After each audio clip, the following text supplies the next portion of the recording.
দেশকে শুধু দুভাগে বিভক্ত করা হয়নি, এক ভাগকে আরেক ভাগের উপরে লেলিয়ে দেওয়া হয়েছে। দেশে একটা সংঘাতপূর্ণ আবহাওয়া সৃষ্টি করা হয়েছে। সংঘাতময় আবহাওয়া, অর্ধেক লোক এক পাশে, অর্ধেক লোক আরেক পাশে। এই বিভাজন আপনি যদি ধরে রাখতে চান এবং ধরে রাখেন, এটা 2-4 দিন, 10 দিন, একদিন। যারা এখানে আমাদের অ্যাডভাইজার্স আছেন তাদেরকে আমি জানি, অত্যন্ত যোগ্য মানুষ। অনেককে আমি ব্যক্তিগতভাবে চিনি, আমার অত্যন্ত সৎ, এবং তারা সবসময় দেশের স্বার্থে কাজ করছেন আমি বিশ্বাস করি। কিন্তু একটি অদৃশ্য শক্তি তাদেরকে তাদের কাজের মধ্যে থাকছে, এমন একটা ব্যাপার চলছে যেটা মনে হচ্ছে তারা একটা চাচ্ছেন কিন্তু হচ্ছে আর একটা কাজ। এবং এই যে আপনি যখন দাঁড়া করেছেন, অর্ধেক মানুষকে অর্ধেক মানুষের বিপক্ষে বিভিন্নভাবে অত্যাচার করার সুযোগ দিয়েছেন, সেখানে আমরা দেখতে পাচ্ছি পুলিশ প্রশাসন, এমনকি জুডিশিয়ারি সেখানে যে ভূমিকা পালন করছে, এটাতে মনে হয় যেন তারা বাধ্যই হোক আর যেভাবে হোক তারা এই কাজে সহযোগিতা করছে। কাজে দেশকে শুধু দুভাগে বিভক্ত করা হয়নি, এক ভাগকে আরেক ভাগের উপরে লেলিয়ে দেওয়া হয়েছে। দেশে একটা সংঘাতপূর্ণ আবহাওয়া সৃষ্টি করা হয়েছে। সংঘাতময় আবহাওয়া, অর্ধেক লোক এক পাশে, অর্ধেক লোক আরেক পাশে। এই বিভাজন আপনি যদি ধরে রাখতে চান এবং ধরে রাখেন, এটা 2-4 দিন, 10 দিন, একদিন, এক বছর, এটা তো আপনার এই কখনোই দেশে স্থিতিশীলতা আসতে পারে না। এবং এই যে কোনো সময় স্থিতিশীলতা ভেঙে একটা বড় ধরনের আবার সাংঘর্ষিক অবস্থা সৃষ্টি হতে পারে। বাংলাদেশ এমন একটি দেশ যার সম্পদের সীমাবদ্ধতা আছে। স্কার্সিটি রিসোর্স কান্ট্রি আমরা, আমাদের জনসংখ্যা অনেক বেশি, ওভার পপুলেটেড কান্ট্রি। এখানে যদি কোনো নিরাপত্তা, সামাজিক এবং রাজনৈতিক নিরাপত্তা না থাকে, তাহলে এখানে একটা বড় ধরনের মানবিক বিপর্যয় সৃষ্টি হতে পারে যে কোনো সময়। কাজে আমরা একটা মানবিক বিপর্যয় সৃষ্টি করার মতো পরিবেশ এখানে দেখতে পাচ্ছি। দুর্ভাগ্যবশত এটা আমরা কেউ চাইনি।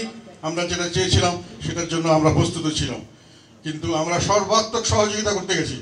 কিন্তু এখন সেই জন্যই প্রশ্ন এসছে যে আপনি যে রিফর্মস করতে পারছেন না। আমি কালকে বক্তৃতা শুনলাম, রিফর্মস করতে ওনারা আর পারছেন বলে মনে হয় না। ওনারা একটা রিফর্মস প্রপোজাল দেবেন। রিফর্ম করতে গেলে এটা পার্লামেন্টে করতে হবে, এবং পার্লামেন্টে সব দলের সহযোগিতা ছাড়া এই পার্লামেন্টে এটা পাস করানো যাবে না। যে রিফর্মস প্রপোজাল জন্য পার্লামেন্টে যাওয়া, এবং সেই পর্যন্ত এখন আপনারা নির্বাচনের দিকে যাচ্ছেন। জনগণের কাছ থেকে যেটা ম্যান্ডেট জনগণ দিয়েছিল, যে কোনো কারণে হোক, এটা ব্যর্থতায় পরিবেশিত হচ্ছে বলে আমার ব্যক্তিগত ধারণা। এখন নির্বাচনের কথা আসছে, সেখানেও প্রশ্ন আসছে যে নির্বাচনগুলি অবাধ, সুষ্ঠু এবং অন্তর্ভুক্তিমূলক হবে কিনা। আমাদের পার্টি যেমন এখন পর্যন্ত আমরা লেভেল প্লেইং ফিল্ড পাবো এরকম কোনো আমরা মনে করতে পারছি না। কারণ আমাদেরকে বিভিন্নভাবে আমাদের একেবারে গ্রাসরুট পর্যায়ে লেভেল নেতাকর্মীদের উপরে এখনো মামলা দেওয়া হচ্ছে। তাদেরকে হয়রানিমূলক মামলা দেওয়া হচ্ছে, তাদের পিছনে পুলিশ লেলিয়ে দিচ্ছে। আমাদের 2জন লোক এখনো জেলে আছে, একেবারে মিথ্যা মামলায়, সবাই জানে। যারা মামলা দিয়েছে তারা জানে, যারা মামলায় জামিন দিচ্ছে না তারা জানে, সবাই জানে। কিন্তু এটা চলছে। আমাদের মাঠে ঘাটে আমরা মিটিং করতে গেলে সেখানে বাধা দেওয়া হয়, আমাদেরকে পারমিশন দেওয়া হয় না, পারমিশন দিয়েও সেখানে বাধা দেওয়া হয়, আমাদের অফিস জ্বালিয়ে দেওয়া হয়। আমাদেরকে কোনো সংবাদপত্র এখন আমাদের রেস্ট্রিকশন, সেলফ ইম্পোজ রেস্ট্রিকশন আমরা দেখতে পাচ্ছি। সাংবাদিকদের আমাদের জানি এইগুলো আমরা যেটা দিচ্ছি, অনেক সংবাদপত্র অনেকভাবে এটাতে দেখাবে না। আমি প্রিন্ট মিডিয়াতে একই জিনিস, আমরা শেখ হাসিনার আমলেও যেটা আমরা দেখতে পেয়েছিলাম, যত রেস্ট্রিকশনের পরে অনেক সংবাদপত্র স্বাধীনভাবে, এখন দেখলাম তারাও স্বাধীনভাবে করতে পারছেন না।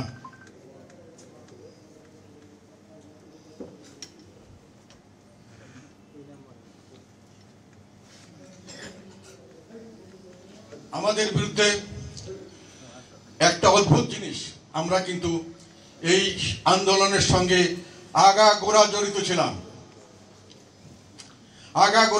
ছিলাম প্রথম থেকে শেষ দিন।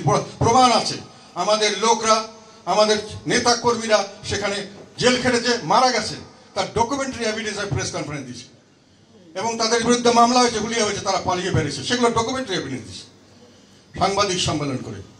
এবং শেষ দিন পর্যন্ত আমাদের যে লোকরা এই সঙ্গে ছিলাম, এবং আমি ব্যক্তিগতভাবে যে স্টেটমেন্টগুলো দিয়েছিলাম, যেটা বিভিন্ন প্রেসে কভার করেছে, সেই স্টেটমেন্টগুলো পর্যন্ত আমি দিয়েছিলাম প্রেসকে দেওয়ার জন্য। প্রেসের কথা, আমার কথা নয়, বিভিন্ন প্রেসে, টেলিভিশনে এসছে প্রতিদিন, এবং তার আগে পর্যন্ত এবং তার দীর্ঘদিন থেকে আমরা সব সময় অন্যায়ের বিরুদ্ধে প্রতিবাদ করেছি এবং অন্যায়ের পক্ষে ছিলাম না। এবং এই যে দেশের মানুষ বৈষম্যের কথা বলে, এই বৈষম্যের কথা আমি শুরু করেছি আজকে থেকে 4-5 বছর আগের থেকে। প্রায় টেলিভিশনে সব জায়গায় আমি বলতাম। আমার উপর অনেক ঝুঁকি ছিল। অনেকে আছে যারা এখন দেশপ্রেমিক গ্রুপে আছেন, তারা অনেকেই বলেন আপনি তো অনেক ভালো ভালো কথা বলছিলেন, আপনাকে আবার দেশদ্রোহীর মধ্যে ফেললো কেন? এটা আমিও জানি না। আমি দেশদ্রোহীর মধ্যে কিভাবে ইনক্লুডেড হলাম, কার মাধ্যমে, কেন, এটা আমি এখন শিওর না। আমি এবং আমার দল যেটা যত কথা যে বলুক, আমার ব্যক্তিগতভাবে যখন মামলা দিতে যায়, আমাকে একটা মামলার কথা সেদিকে দেখলাম, আমাকে সেখানে মামলার আসামি করেছে রংপুরের অনেক নেতাকর্মী, যারা তখন হুলিয়া নিয়ে শেখ হাসিনার মামলার জন্য দৌড়ে বেড়াচ্ছে। তারা আমার সঙ্গে এসে এখানে একটা থানায় তারা একজন লোককে হত্যা করেছে, এবং শেখ হাসিনার সঙ্গে একই সঙ্গে ইত্যাদি, বা যাই হোক সেটা। এবং সেই মামলা উইথড্র করে নিয়ে গেছে। বাদী বলছে এই মামলা হওয়ার মতো নয়, আমরা এটা উইথড্র করলাম। পরবর্তীকালে দেখি আবার মামলা দেওয়া হয়েছে। শুনলাম যে এখানে কোনো দলীয় কোনো উকিল, তারা নাকি দল বেঁধে এসে ম্যাজিস্ট্রেটের উপর চড়াও হয়েছে। এটা শোনা কথা। কেন চড়া হয়েছে? যে না, কাদের সাথে নাম দিতে হবে। হিংসা আমাদের ভিতরে কিভাবে ঢুকিয়ে দেওয়া হয়েছে, হিংসা আমাদের ভিতরে কিভাবে মাদক দ্রব্যের মধ্যে ঢুকিয়ে দেওয়া হয়েছে, সেটা মনে করুন। আমরা হয়ে গেছি তাকে দিতে হবে, ওনাকে জেলে যেতে হবে, ওনাকে